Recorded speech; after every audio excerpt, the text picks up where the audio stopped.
Hello everyone, UX design মাস্টারি কোর্সের 6th ক্লাসে human centre design নিয়ে আলোচনা করব। তো চলুন শুরু করা যাক।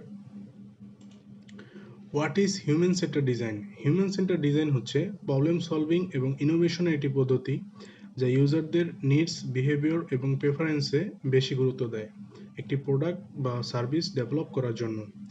এন্ড ইউজার বা রেগুলার ইউজারদের এমপ্যাথি বুঝে ডিজাইন অ্যাপ্রোচ নেওয়া, যেটা শুধু ফাংশনাল আর ইউজেবল হবে না, বরং মিনিংফুল এবং এনজয়েবলও হবে ইউজ করতে। Human centre design is consist of three things. Human centre design হচ্ছে তিনটি জিনিসের সমন্বয়ে গঠিত।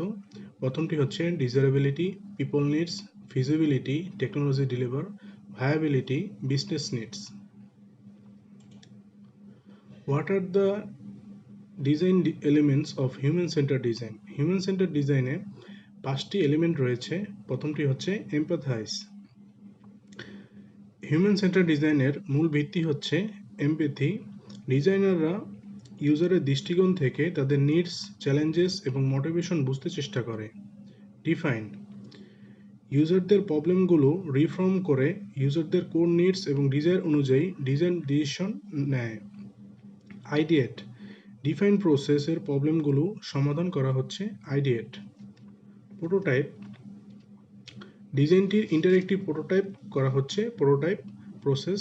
দেন হচ্ছে টেস্ট অ্যান্ড আইটারেট, প্রোটোটাইপটি রিয়েল ইউজারদের মধ্যে টেস্ট করতে হয় ইউজিবিলিটি টেস্টিং এবং ইউজার ইন্টারভিউর মাধ্যমে। রিয়েল ইউজার থেকে যে ফিডব্যাকগুলো পাওয়া যাবে সেগুলো একটি চক্রাকার প্রক্রিয়ায় ইমপ্রুভমেন্ট করতে হবে। Why human-centered design is important? Focus on user needs. Human-centered ডিজাইনে ইউজারদের নিডস, প্রেফারেন্স এবং এক্সপিরিয়েন্সে বেশি অগ্রাধিকার দেওয়া হয়। Improves user satisfaction. Human centre ডিজাইনে ডিজাইনাররা ইউজারদের প্রতি এমপ্যাথি বিল্ড করে এবং তাদের চাহিদা মাথায় রেখে ডিজাইনটি করে, যা ইউজ করতে ইজি অ্যান্ড এনজয়েবল হয়, ফলে ইউজার স্যাটিসফ্যাকশন অনেক বেশি হয়। Reduce risk and cost. Human centre ডিজাইনে যেহেতু ইউজারদের বেশি প্রায়োরিটি দেওয়া হয়, তাই প্রোডাক্টটি ডেভেলপ করতে রিস্ক অ্যান্ড কস্ট অনেক কমানো যায়, ফলে প্রোডাক্টটির মার্কেটিংয়ে রিস্ক অ্যান্ড কস্ট সাধারণ মাত্রায় অনেক কমে যায়।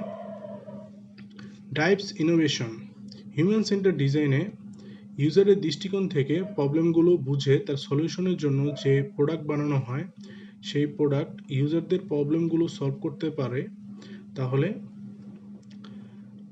মার্কেটে এটি একটি ইনোভেটিভ প্রোডাক্ট হিসেবে সবার কাছে অগ্রাধিকার পায়।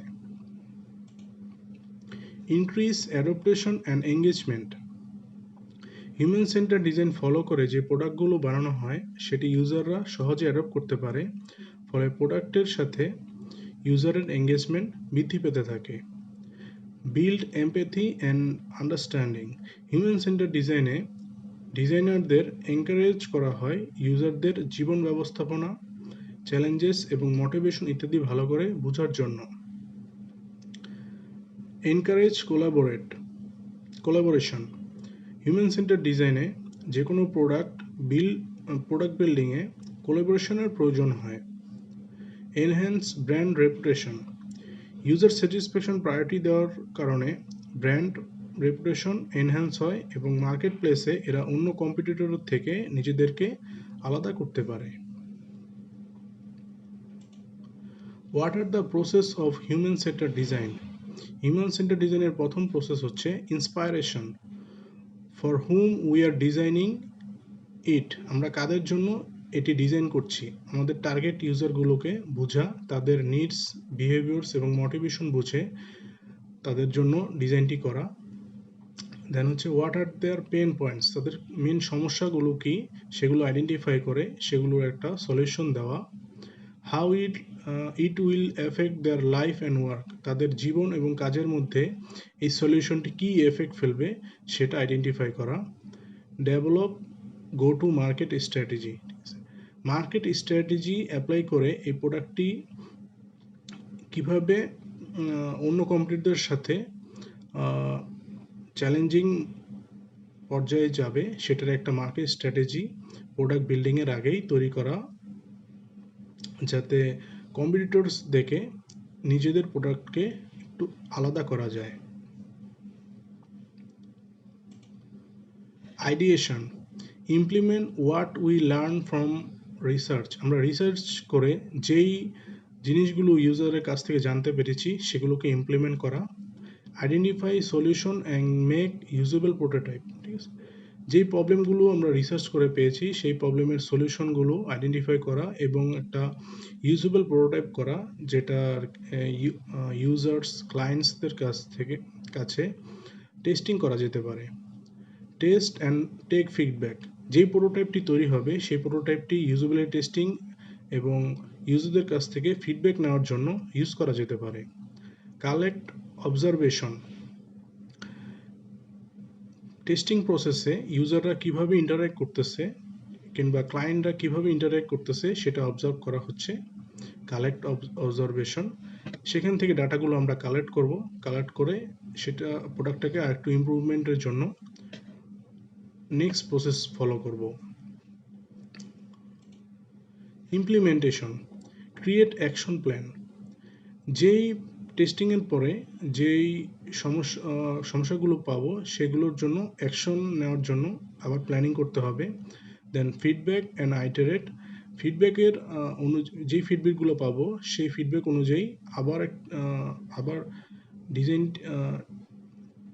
ফিডব্যাকগুলো পাবো, সেটা একটা আইটারেশন প্রসেস, মানে চক্রাকার একটা পদ্ধতিতে আবার ইমপ্রুভমেন্ট আনার ট্রাই করব।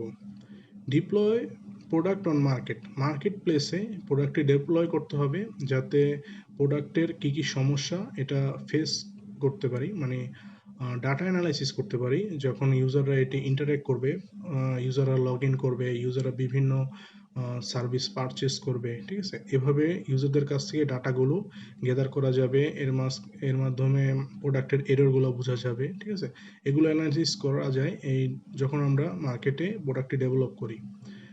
মেনটেনেন্স সাপোর্ট, প্রোডাক্টটি মার্কেটে আসার পরে এটার ইউজারদের মেনটেনেন্স সাপোর্ট লাগে। ইউজারদের কোনো সমস্যা হলে সেই সমস্যাগুলোর সাপোর্ট দেওয়া, কারো অ্যাকাউন্ট জনিত সমস্যা, কারো সার্ভিস জনিত সমস্যা, এসব অনেক ধরনের সমস্যা আসতে পারে, সেগুলো মেনটেনেন্স করা হচ্ছে ইমপ্লিমেন্টেশনের একটা স্টেপ। তো আজকের ক্লাস এই পর্যন্তই। যদি এই ক্লাসে কোনো কিছু না বুঝে থাকেন অবশ্যই আমাকে লাইভ ক্লাসে জানাবেন।